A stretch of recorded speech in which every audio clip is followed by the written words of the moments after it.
now there are a ton of micro brands that are constantly churning out watches. And almost every single one of those micro brands makes some sort of dive watch. In order to stand out in this very crowded sea of dive watches, you need to offer a lot of specs and also very high quality. Today we're taking a look at Henry Archer. We're taking a look at their dive watch, the Nordsø. This one gets the iris purple dial. It comes on their oyster style bracelet, and it's also a very thin 200-meter dive watch. However, does it stand out among all the other micro brand divers? Let's flip the camera and take a look. Purple dial is becoming increasingly more popular, especially on dive watches. I've noticed a lot more purple dial dive watches, and this one gets a fantastic circular brushing on the dial. This is a Danish brand. This is inspired by skin divers. You could see that. It has around a 40 millimeter case. I've measured the bezel at 39 millimeters, the case at 40 millimeters. It looks like a 39 millimeter watch in my opinion. You have a ceramic bezel on here, which is very glossy. So the white portions, the white markings that you can see on the bezel, you'll be able to see those at all time.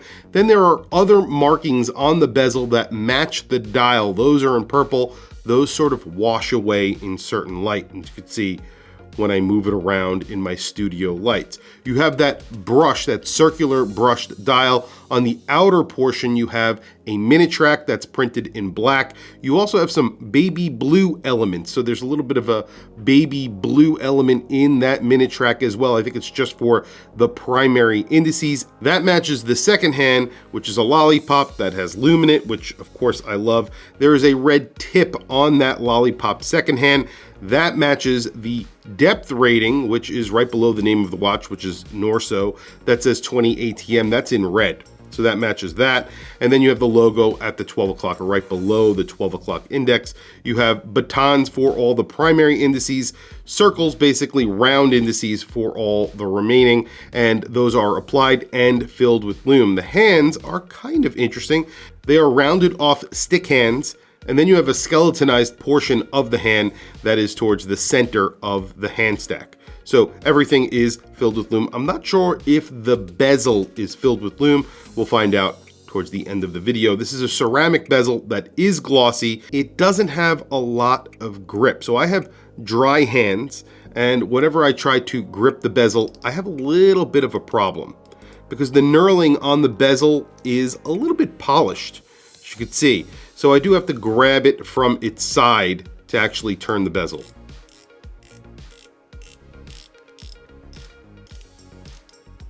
But once I do that, it actually sounds really good, it feels really good, and obviously it lines up.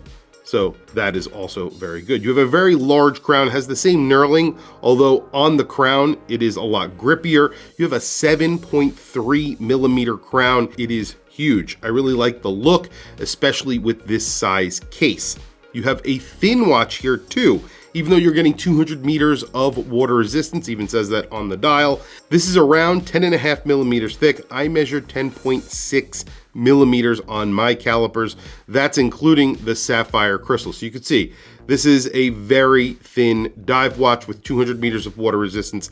A sapphire crystal on the back where you can see the Miyota 9039. That is the dateless version of the 9000 series. You could see it from the sapphire crystal case back. It is signed with the Henry Archer logo, and of course you do get a screwed in case back and a screwed in crown. That screwed in crown does have the Henry Archer logo on it as well. Double push button clasp, very classic. I've seen this on other watches. You can see there is micro adjust. It's one of those with the tab that you pull and you can push in and out just like that. It's pretty smooth, I would say. It's not incredibly smooth, but it is very, very smooth for a micro brand. You know, for major brands, obviously they are a little bit smoother, but this one feels nice, and they usually break in a little bit if you use it very often. If you don't, it doesn't really matter if they're smooth or not. It's there, and that's actually what's really important, especially when it comes to micro brands.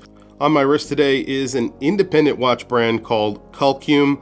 I've had this watch for a little while. I haven't worn it very, very much, and I regret that because I think this is a really cool watch with a very strange dial, as you can see, in a strange sapphire crystal. Just everything about this watch is weird. It's powered by a Le Joux version of the 9039. So the Le Joux, I think it's the G100. It's basically a Miyota movement that's made by Le Joux. There is the Henry Archer Nordsø on my 7.5-inch wrist. This is a 39mm watch at that bezel, 40mm at the case. You have about a 47mm lug to lug. I measured 47.2 millimeters. And like I said, I also measured around 10.6 millimeters thick. That's including 200 meters of water resistant sapphire crystal on the front and the back, screwed in case back. So that is a very respectable number for a watch with 200 meters of water resistance. So this is somewhat of a thin skin diver, dive watch, whatever you want to call it. I think this is a great looking watch. I really like the colors that they chose. Everything really does match. Everything matches everything pretty well. Well, I am very happy to report that everything is lumed. So all of the hands are lumed. You have lume on the second hand, so you can see that the watch is running in the dark. The entire bezel is lumed. Even those purple elements that I was mentioning before, those are lumed. And the baby blue elements in the minute track, those are lumed. And of course the indices, which are liberally applied with lume, very liberally applied, very bright. So lots of lume going into this watch. I like to see that. This watch costs $499. You get 10% off if you sign up with an email and it's your first purchase with them. So you can get this watch for around $450 or $449, something like that. I think that's a very good price for this watch. In the beginning of this video, I said that a dive watch needs to stand out amongst a sea of other dive watches. And I think this does stand out. Now, it's not crazy. It doesn't stand out way above all the other watches out there. However, it's a little bit distinctive. I like the colors that they've chosen. They're doing something a little bit different from the run-of-the-mill black dial dive watch with a Miyota movement. It gets micro adjusts, so at this price you're also getting micro adjust, and you're getting some pretty crazy colors, which I think is nice because I think a lot of people out there want something a little bit different these days, and this sort of makes this stand out. If you look at their website, they choose a lot of different colors on their dive watches, and that's a good thing. So if you want something that's a little bit weird, a little bit funky, a little bit fun, a Danish design, I think this is a really good option. They're called Henry Archer. I'll put a link down in the description below. Anyway, guys, thank you for logging on. I'll catch you guys in the next video.